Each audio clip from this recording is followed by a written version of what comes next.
The content discussed in this podcast is for informational and educational purposes only and should not be construed as financial or mortgage advice. Always consult with a licensed professional before making any decisions regarding mortgages or financial matters. Welcome to the Canadian Mortgage Show.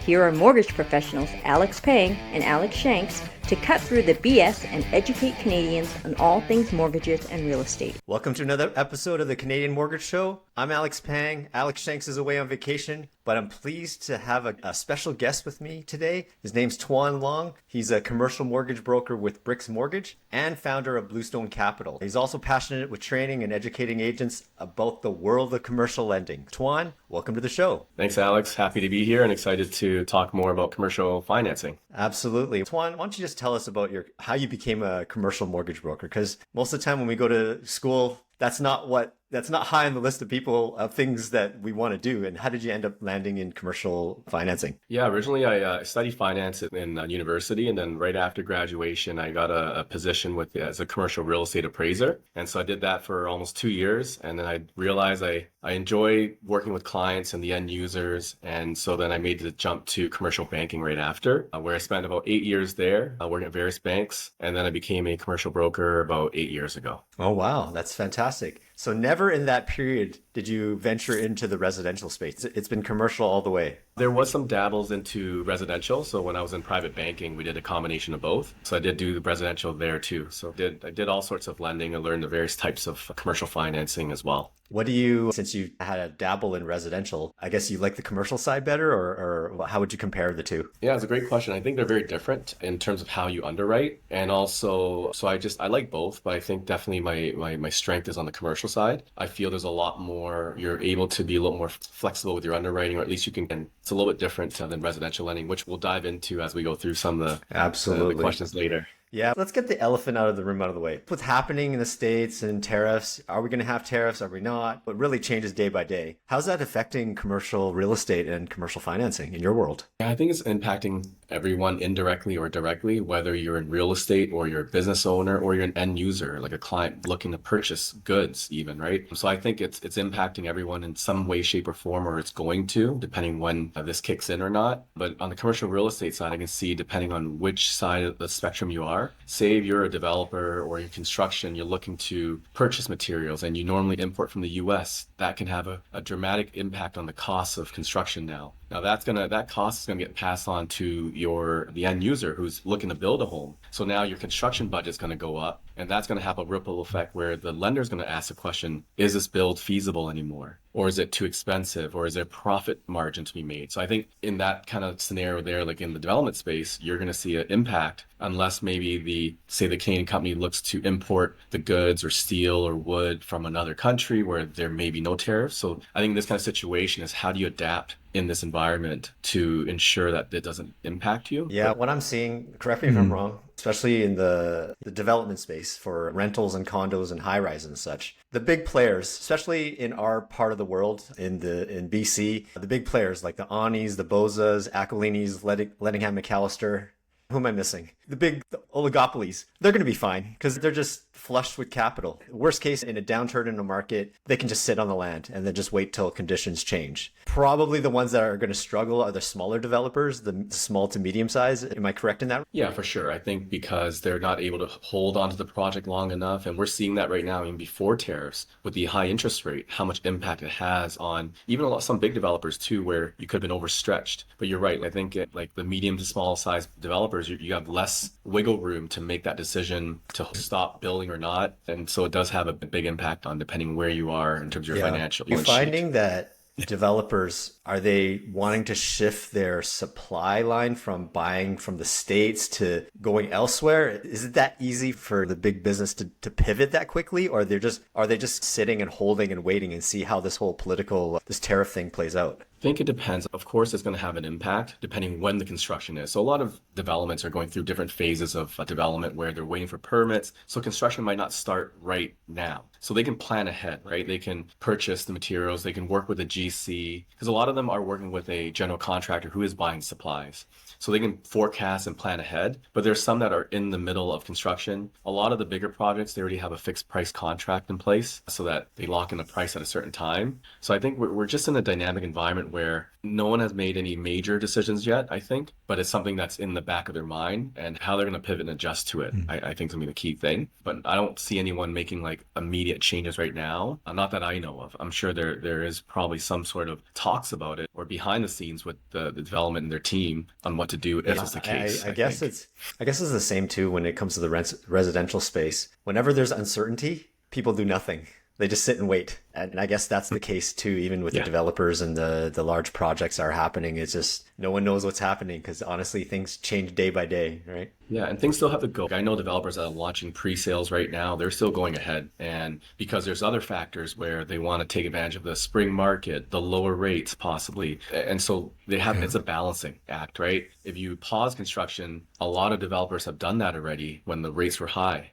So a lot of projects got stalled. So in a way that they got to balance that timeline too. So I think it really depends on the type of project you're building. And then you got to look at how, and some of them have more wiggle room to absorb the higher costs because maybe they bought the land at a good price or a few years ago or even years ago, right? So everyone's financial DNA is very different. And I think it's all on the residential side, we're starting to hear stories more so in Toronto than here. But the pre-sales it's going through a cleansing right now where developers are trying to, because they're trying to like close on units where, I don't know, maybe this is a number off the top of my head, maybe 25 or 30% of buyers can't complete because of the appraisal not meeting. And you hear the word blanket appraisals coming in. Are you hearing that over on your side of the docket? On the commercial side, I don't see it as much because I think it depends on which segment of the asset class. Are you looking at office? I know a few people that have office space where they can't sell it right now. So they have to now repackage it as an inventory loan so they can sell it over time or be creative about it. And that's another thing we can go through later as well. But yeah, on the commercial side, I think the condo market does impact commercial financing because that's where the commercial loans are taken out of.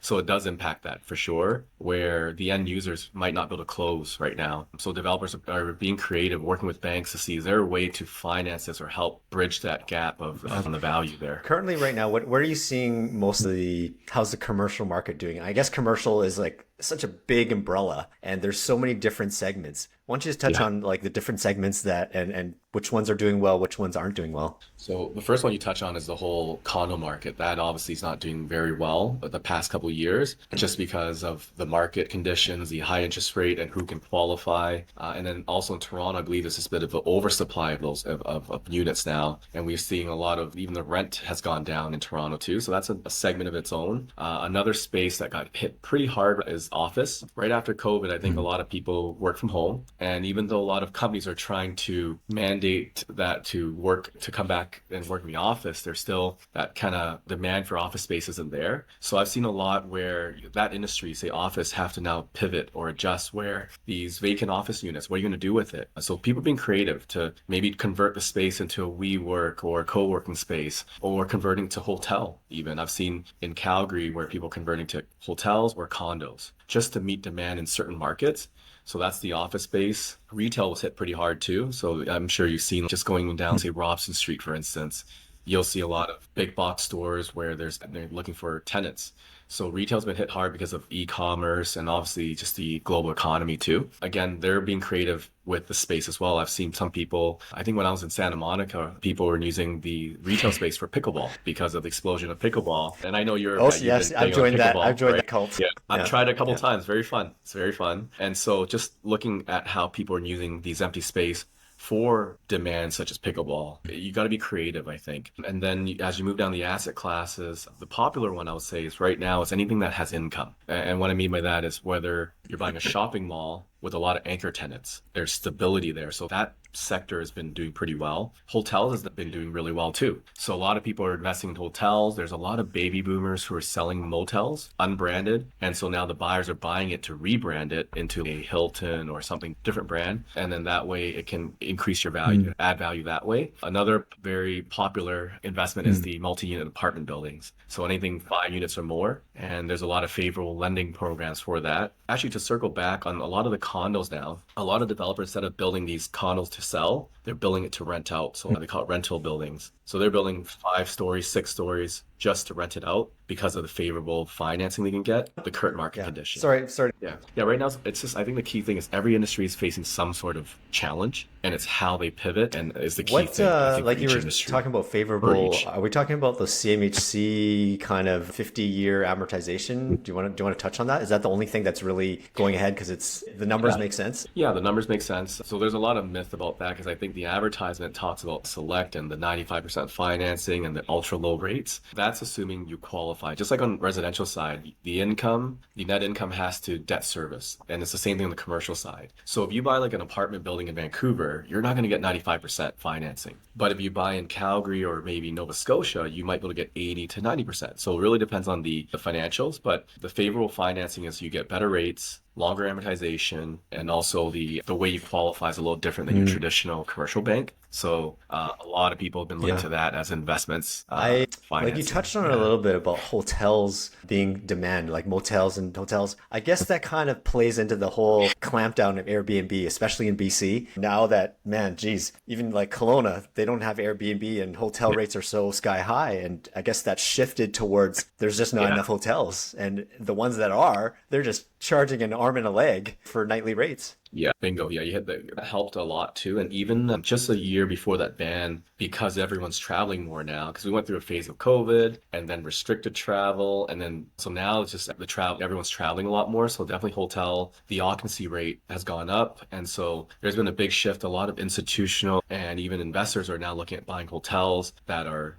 weren't doing well or needs maintenance or renovations. They want to buy it and then turn it around and add value. So that's another big shift. And because of the Airbnb ban, that also has a huge impact just for even local travel and So stuff why like don't you that. just educate, like there's a lot of listeners here, including myself, that doesn't understand commercial. Is it like residential where you qualify on individual's income, or is it something different in the commercial space? Yeah, so it's definitely very different, I would say. And that's where I like that area better. And I think it's a big opportunity for even if you're in the residential space, whether you're an investor in the residential space or a broker or a realtor in the residential space, to look into the commercial side.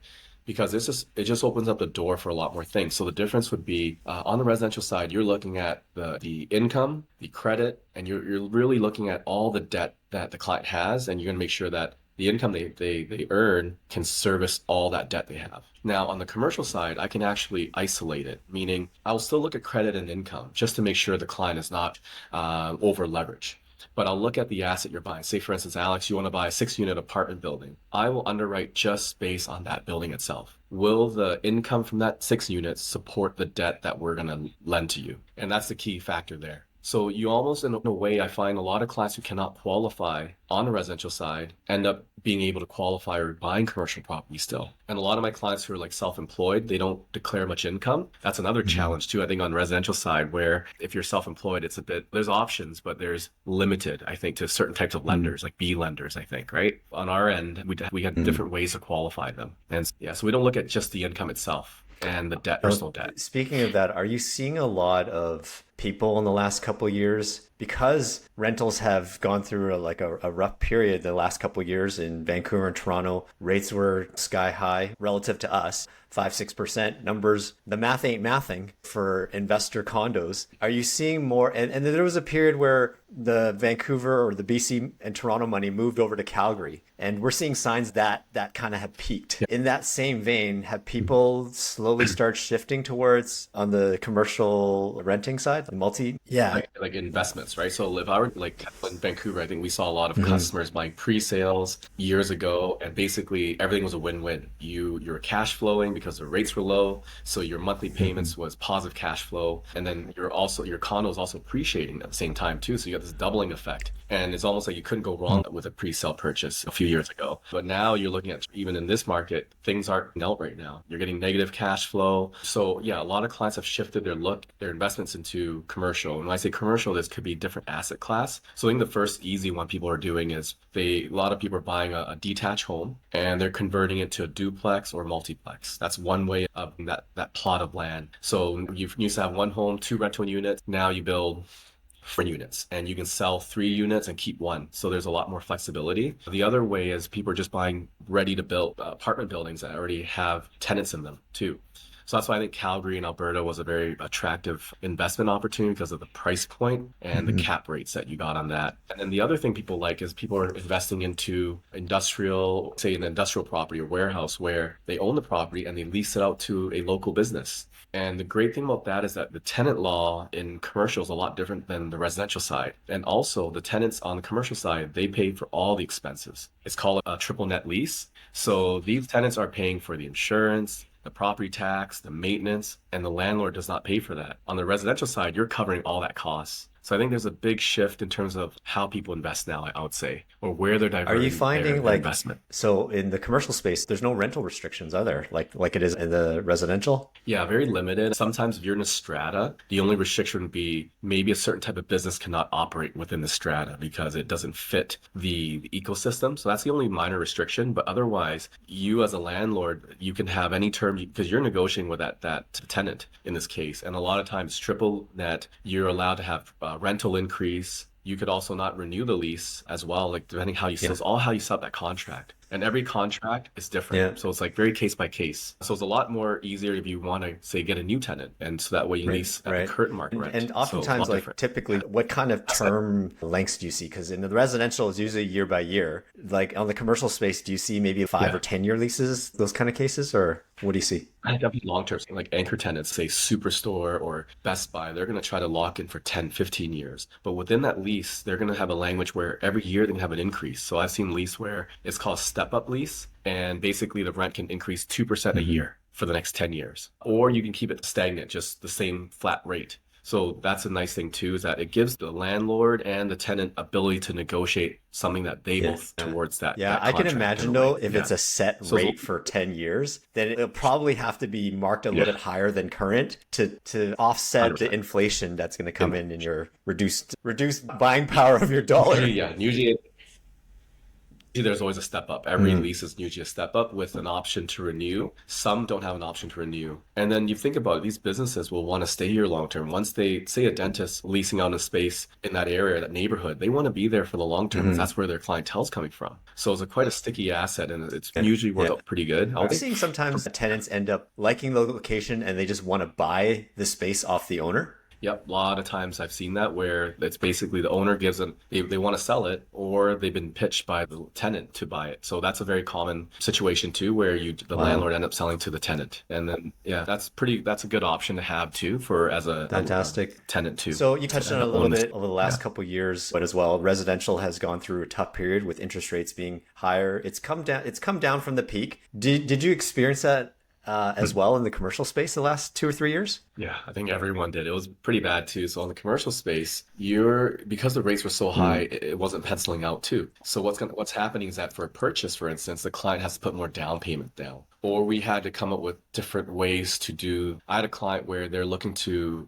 buy and flip the property. So we had to put them on a short-term interest-only type loan. That way to keep the payments lower instead of paying principal and interest and gives them flexibility to sell. But yeah, we face the same thing as well on our end where because of the higher rates, the loan to value became a lot lower. The clients had to put more equity in. And then also at the same time, I saw the rent rates have gone down too in some of the different asset class, like office, retail, and industrial. So that also impacted the rental income that the owner was collecting as well. Yeah, I'm also seeing too, like when you have some sort of, commercial might be affected because the business owners, their businesses are affected because consumer spending is down and because their cash flow is down, it's harder for them to get into, and they're obviously not going to make moves if the revenue has gone down, right? They're not in as good of a financial position. That's the other problem too, is that during that time when the economy, with the higher rates, and actually during COVID, a lot of tenants did not pay the rent. So the landlord had to absorb that or at least withhold that. So a lot of tenants did not pay. So now a lot of lenders now are asking, so on an investment deal for myself, like when I'm underwriting a deal, I have to look into the quality of the tenant now.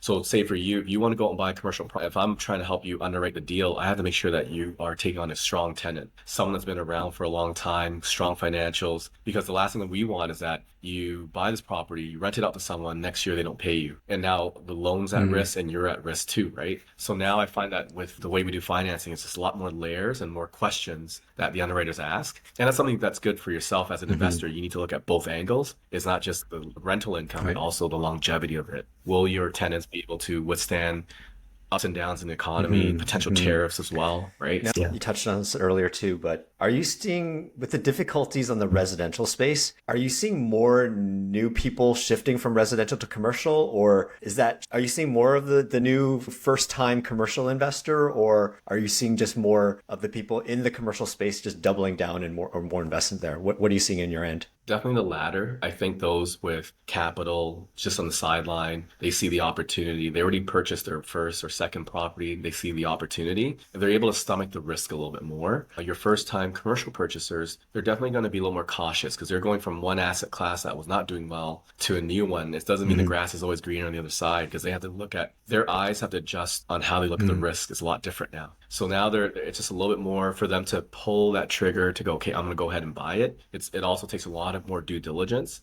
but definitely I've seen a lot of people shifting over. So I'd say the biggest shift I've seen is people going from residential to now buying 5-unit apartment, because it's almost the same asset. It's residential, but you're buying 5 units now. And people are looking further away from the city center. Someone from Vancouver is not going to invest in Vancouver. They're looking at outside of Vancouver or another province now. And So a lot of obviously, there is going to be a jump up in terms of price point. Are you finding that the commercial investors now, you have to inform them like you need to bring in a partner, or there's more like almost like a conglomerate now investing versus individial? Yeah, a couple things, like creative financing is a big thing. So there is a vendor take back loans. So like you're buying commercial property, you negotiate with the seller to see if they can lend you some money in terms of a vendor take back loan, so that in that purchase you'll get the mortgage, you'll have your own equity, but you also have a bit of a seller financing as well, just to make it work. And a lot of joint venture is a big thing. So in the land and development space and also in the investment space, there's a lot of these, I'll say, investment groups where people pool together capital to now acquire commercial property. And keep in mind, commercial property, some of them can be the price point can be very low too. It's like, it could be anywhere a few $100,000 to in the millions, right? So it depends where you're buying. So I'll say the point varies depending on what you're buying. Yeah, you kind of touched on it a little bit. Can you explain to the viewers and listeners, vendor take back? You glossed over it really quick. Not many people know about it. I know about it, but maybe you can explain it to the viewers out there, listeners. Yeah, that's usually called VTB or vendor take back. And this is when, as a seller, I might be in a market where I need to attract buyers. And unfortunately, financing might not line up. For instance, if I have a buyer, they're interested, but they're only able to get 50% financing at the bank. This transaction might not go through because the buyer does not have enough down payment now. So what the seller is going to do is to make sure that the sale does go through for them, they'll offer a portion of that. So say the bank lends 50%. The vendor or the seller will provide the next 25% financing. And then the client now comes with just 25% down to make this transaction work. And then this vendor take back loan might be over 4 or 5 years. And then it gives the buyer time to pay back both the bank and the vendor as well, or the seller in this case. Yeah, they call it seller finance. From a title perspective, are they considered a second mortgage, so to speak? Okay. I know like in the residential space, the A lenders, like the big banks, they don't allow vendor takebacks, and it's more in the alternative lending space. I guess in the commercial space, it's quite common, or it's banks and lenders are okay with that? Yes. Yeah. So tier 1 big banks, small banks, they all allow it. Of course, it depends on the term and how leveraged you are. Like at the end of the day, if the purchaser puts 5% down, there's no skin in the game, they might not approve that loan. So there has to be an exit strategy that where the bank knows that in 4 or 5 years, with where the rental income would be, that this loan could be refinanced to pay out. Fantastic. Tuan, why don't you tell us some things that you do that most people aren't aware of? What kind of interesting loans that you've done that some people didn't know that you could do? Yeah, there's a lot. I'll break it down into, let's start with operating businesses. So this is non-real estate related. So we can help clients who, whether they own a restaurant, a hair salon, a daycare. So I'm helping the client right now where they're buying up the business, the daycare. And the daycare currently is renting out of a church. So the landlord's a church. So once you buy this daycare, you end up paying rent to the landlord still, but you bought that book of business. And so we provide financing on that daycare acquisition. And that could help with buying the business and any of the equipment that needs to be upgraded. So that's another neat area where I feel a lot of people might not know that we do. A lot of mergers and acquisition. I think one of your clients, Alex, we worked a couple years ago, where he's a dentist and he was looking to buy a second practice. And in that industry, like I think this is like right now we have a lot of baby boomers who own businesses. and they're looking to sell their business through some sort of merger and acquisition where someone in that industry wants to take over that existing business. So that's been a very popular type of financing that I'm doing right now. And then as we move through, there's a lot of unique assets in commercial. So student housing is a big one where there's great cash flow. And so a lot of my clients are investing into that. Hotels is another interesting asset class. What else? I was going to touch on that with the Another big one aging that I've looked at population. recently. I'm seeing, hey, the care homes could be a big thing to get into. Yeah, I think anything in that industry is really big, and it's a big population of baby boomers that flow through. And then the other side is that, speaking of that same segment, a lot of clients don't want to go to care homes. They want to like still stay where they live. So what they've done is they now convert their detached home into a multiplex where they'll build 4 units, and one of the units would be their kids would live in it. They would live in a smaller unit, and they might sell 2 of the units or rent it out. So people are being creative, I think, with what their living arrangement now, I think. Because some people don't really want to move away from where they live right now. That's a big area. And then apartment buildings obviously is a very popular asset class because of the stable income. And then land construction. We do a lot of that. People looking to renovate, add a laneway home, looking to convert their home into a duplex or fourplex.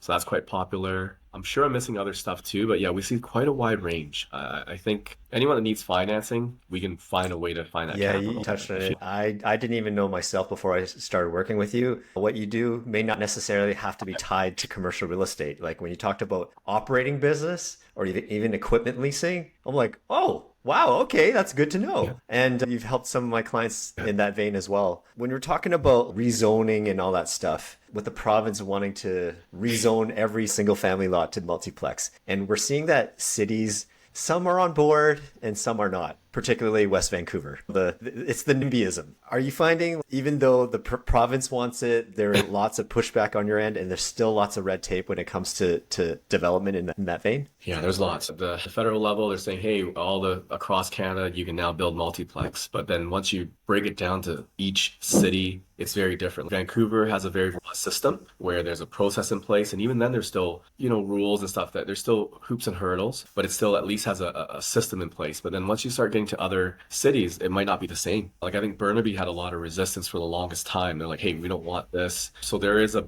lot of red tape. And that's another problem too, is that sure, they're coming up with all these great lending policies with CMHC to allow you to build more units to help support the rental supply and immigration coming in. But at the end of the day, all the red tape slows this down too. So we're not getting enough units out. And so it's a bit of like, we're still going through this process. Like we haven't seen like where everyone has adopted this new policy yet though. So that makes the uncertainty also makes investor more cautious when they're investing and thinking about going into this segment of. Yeah, because I'm sure a large part of this too is you need buy-in from the city, whatever you want, whether you're developing or if you're buying a business, changing over to something else. It needs to be approved by the city. You need to get permits and business licensing, all that long list of things. And as much as the province wants it, it's almost like you need a team. Like everyone needs to be on board. And if there's more fighting, then nothing happens. Yeah. And then when there's traction, all of a sudden you change leaders or people change too. So that slows things down too as well, I find, right? But yeah, if